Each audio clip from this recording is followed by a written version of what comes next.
তো আজকে আমরা আলোচনা করব প্রভিশনাল সার্টিফিকেটে সিজিপিএ সংশোধনের পদ্ধতি নিয়ে। আপনারা যদি 7 কলেজের স্টুডেন্ট হয়ে থাকেন এবং আপনার যদি প্রভিশনাল সার্টিফিকেট রেজাল্ট সংশোধনের প্রয়োজন হয় তাহলে আপনি এই পদ্ধতিতে করতে পারেন। এখানে দেখতে পাচ্ছেন আমার সিজিপিএ প্রভিশনাল সার্টিফিকেটে আছে 2.99 এবং পরবর্তীতে আমি ইমপ্রুভমেন্ট পরীক্ষা দিই, যার ফলে আমার সিজিপিএ বেড়ে 3.06 হয়।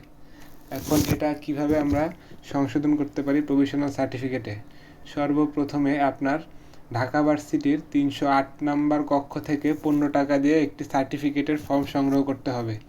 আপনি যদি ঢাকা ভার্সিটির 308 নাম্বার কক্ষে যে বলেন একটা সার্টিফিকেটের ফর্ম দেন তাহলেই হবে। সেক্ষেত্রে এখানে যেভাবে আছে আপনার সেভাবেই সব তথ্য দিয়ে পূরণ করতে হবে। এখানে আপনার দেখতে পাচ্ছেন ফর্মটির মূল্য 15 টাকা এবং এখানে যে তথ্যগুলো দিতে হবে সেগুলো আমি বলে দিচ্ছি। এখানে যে যে তথ্য চাচ্ছে সেগুলো তো দিয়ে দিবেন। পরীক্ষার নাম দিবেন, অনার্স চতুর্থ বর্ষ, সন দিবেন যেই সনে হয়েছে পরীক্ষা, এবং অনুষ্ঠিত হওয়ার সন দিবেন যে সনে পরীক্ষাটি হয়েছে। আর সন হচ্ছে পরীক্ষার সন, যেটা আপনি আপনার অ্যাডমিট কার্ডের উপরে দেখতে পাবেন। বিষয় দিবেন, আপনার যে ডিপার্টমেন্টের স্টুডেন্ট সেই বিষয় দিবেন।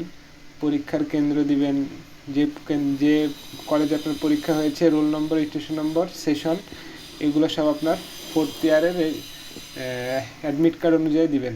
এখানে সিজিপিএ দিবেন আপনার নতুনটা এবং এখানে আপনার স্বাক্ষর দিবেন। এখানে একটা ছবি সংযুক্ত করে আপনার প্রিন্সিপালের কাছে দিবেন, উনি এখানে স্বাক্ষর করে দিবে এবং এখানে আপনার ছবির উপর এবং একটি স্বাক্ষর করে দিবেন। পরবর্তীতে আপনাদের সোনালী ব্যাংক থেকে একটি ফর্ম নিতে হবে, যেটাকে পে স্লিপ দেখতে পাচ্ছেন।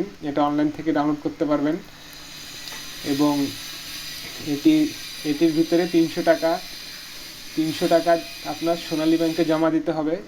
ঢাকা ভার্সিটি ছাড়া যে কোনো শাখায় দিতে পারবেন, ঢাকা ভার্সিটি বাদে যে কোনো শাখায়। এখানে দেখতে পাচ্ছেন পে স্লিপটির একটি উদাহরণের ফর্মটি। এটি আমি ডাউনলোড লিঙ্ক, ড্রাইভ লিঙ্ক আমি দিয়ে দেব। পরবর্তীতে আপনার যা করতে হবে তা হচ্ছে নিম্নোক্ত কাগজপত্রগুলো নিয়ে ঢাকা ভার্সিটির 322 নং কক্ষে যোগাযোগ করতে হবে। সেটা হচ্ছে মূল প্রভিশনাল সার্টিফিকেট, একটি অ্যাডমিট কার্ডের ফটোকপি, একটি অনলাইন মার্কশিটের ফটোকপি, 300 টাকার প্লে স্লিপ এবং প্রিন্সিপাল থেকে স্বাক্ষরিত ফর্মটি।